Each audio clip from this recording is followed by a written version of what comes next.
ഇതായിരുന്നു ഞങ്ങളുടെ ഡോറ. ഞാൻ കഴിഞ്ഞ പ്രാവശ്യം ലീവിന് വന്ന സമയത്താണ് എൻ്റെ ബ്രദറിൻ്റെ വീട്ടിൽ ഇവളെ കൊണ്ടുവന്നത്. എനിക്ക് പെറ്റ്സിനോടൊക്കെ ഭയങ്കര ഇഷ്ടമായതുകൊണ്ട് തന്നെ ഞാനാണ് ഇവൾക്ക് ഡോറ എന്ന് പേരിട്ടത്. ഡോറ ഒരു പോമറേനിയൻ പട്ടിക്കുട്ടിയായിരുന്നു. വിശന്നു കഴിഞ്ഞാൽ ആളൊരു രക്ഷയുമില്ല. പാലൊക്കെ കുടിച്ച് വയറ് നിറച്ചിട്ടേ അവൾ അടങ്ങിയിരിക്കും. അവൾ ഞങ്ങളെല്ലാവരുമായി വളരെ പെട്ടെന്ന് ഇണങ്ങി. പാലൊക്കെ കുടിച്ച് വയറ് നിറഞ്ഞു കഴിഞ്ഞാൽ പിന്നെ ഭയങ്കര കളിയാണ്. ഭയങ്കര കുസൃതിയായിരുന്നു. ആളുടെ സ്ഥിരം പരിപാടിയാണ് ചവിട്ടി കടിക്കുക, ചെരുപ്പ് കടിക്കുക എന്നുള്ളതൊക്കെ.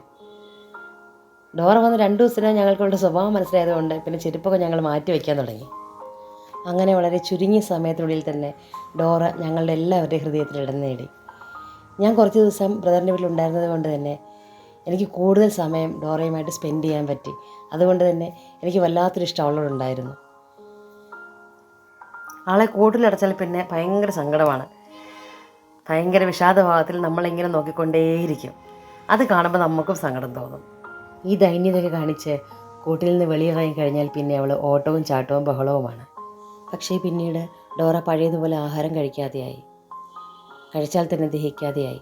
ഹോസ്പിറ്റലിൽ കൊണ്ടുപോയി ട്രിപ്പിട്ടു, മെഡിസിൻ എടുത്തു. പക്ഷേ പഴയ ഉത്സാഹമൊന്നും പിന്നെ അവൾക്കുണ്ടായിരുന്നില്ല. അങ്ങനെ പതിയെ ഡോറ ഞങ്ങളിൽ നിന്ന് അകന്നുപോയി. ഇപ്പോഴും ഒരു വേദനയാണ്.